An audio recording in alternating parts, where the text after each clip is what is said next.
మహిళల కోసం central bank of India ఇప్పుడు మీకు అందిస్తోంది గృహ రుణం. అతి తక్కువ వడ్డీ రేట్లకే ప్రత్యేక సెంటు గృహలక్ష్మి. పూర్తి వివరాలకు వెంటనే సంప్రదించండి 18003030. తిరుపతి లడ్డు మీద రాష్ట్ర ముఖ్యమంత్రి చంద్రబాబు నాయుడు గారు అయితే వ్యాఖ్యలు చేసినారో ఆ రిపోర్ట్ వచ్చింది కాబట్టి ఇది 100% ఇంతకంటే దుర్మార్గం ఇంకోటి కాదు. ఇది హిందువుల మనోబలం దెబ్బతీయడం. అనేక మంది పీఠాధిపతులు, మఠాధిపతులు, హిందూ ధార్మిక సంస్థలకు సంబంధించిన పెద్దలు, సామాన్య భక్తులు ఒక భక్తి భావంతో తిరుపతి పోయి, తిరుమల పోయి స్వామివారి దర్శనం చేసుకుని ఆ లడ్డు కోసము ఒక ఊరు నుంచి ఒక వ్యక్తి తిరుపతి దేవస్థానం దర్శనం కోసం పోతే ఆ చుట్టుపక్కల ఉన్న వాళ్ళందరూ కూడా లడ్డు కోసం ఎదురుస్తూ ఉంటారు. దర్శనం వేసిన వ్యక్తి లడ్డు మస్తనే తిరుపతి దేవస్థానం వేసినాడు. అంత పవిత్రత, అంత ప్రాధాన్యత కూడుకున్నటువంటి పవిత్రమైన ప్రసాదం అది. ప్రపంచ వ్యాప్తంగా అందరూ కూడా తిరుపతి లడ్డుకున్న ప్రాముఖ్యత ఎక్కలేదు, తిరుమల లడ్డుకున్న ప్రాముఖ్యత ఎక్కలేదు, ప్రాధాన్యత ఎక్కలేదు. అటువంటి లడ్డు విషయంలో ఇవాళ ఆరోపణ రావడం నిజంగా ఇంతకంటే మూర్ఖత్వం, సిగ్గుచేటు ఇంకోటి కాదు. ఇది హిందువుల మనోభావాలను దెబ్బతీయడము, ప్లస్ వ్యాపార దృక్పథంతో ఆలోచించడము. దాంతో పాటు ఇది ప్రత్యక్షంగా పరోక్షంగా ఈ ప్రపంచ వ్యాప్తంగా తిరుపతి దేవస్థానానికి ప్రాధాన్యత పెరగడము,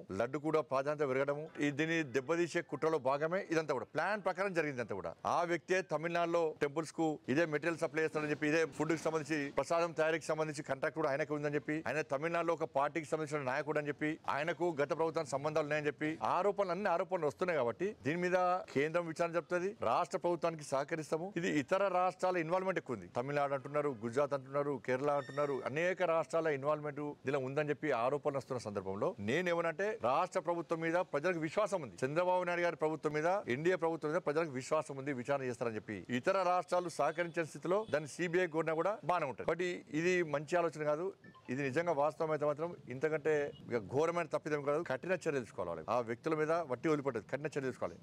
ఇలా మొత్తము భక్తులందరూ కూడా అతలాకుతలమవుతున్నారు. ఇవాళ దీని ప్రధాన కారణం ఏంటంటే, పోయినసారి ప్రభుత్వం ఉన్నప్పుడు ఇతర మతాలకు సంబంధించిన వ్యక్తులను ఆ ట్రస్ట్ బోర్డు మెంబర్స్ కి పెడతారు, టీటీడీ బోర్డు మెంబర్ గా పెడతారు. ఇతర మతాలకు సంబంధించిన వ్యక్తులను సిబ్బందిగా వాళ్ళు నియమిస్తారు. దీని వల్లనే అనర్థాలు. పోయినసారి నేను ఆరోపించిన తర్వాత ఒకరిని మార్చారు, కరెక్ట్ అని చెప్పండి. ఇట్లా ప్రభుత్వాలు రాజకీయ కోణంతో ఆలోచించదు. వాళ్ళు హిందూ దేవాలయాల్లో హిందువులు ఉండాలి, హిందువులు కరువేరా? మరి వేరే దేవాలయాలు వేరే మతాలకు సంబంధించిన దానిలో హిందువులను పెడుతున్నా?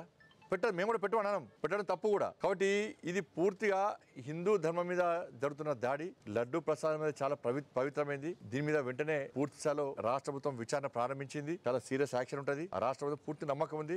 బస్ లో వదిలిపెట్టే ప్రసక్తే లేదు. మరిన్ని వీడియోస్ కోసం ఛానల్ ని సబ్స్క్రైబ్ చేయండి. లేటెస్ట్ అప్డేట్స్ కోసం వాట్సాప్ ఛానల్ ని ఫాలో చేయండి. అండ్ లింక్ డిస్క్రిప్షన్ లో ఉంది.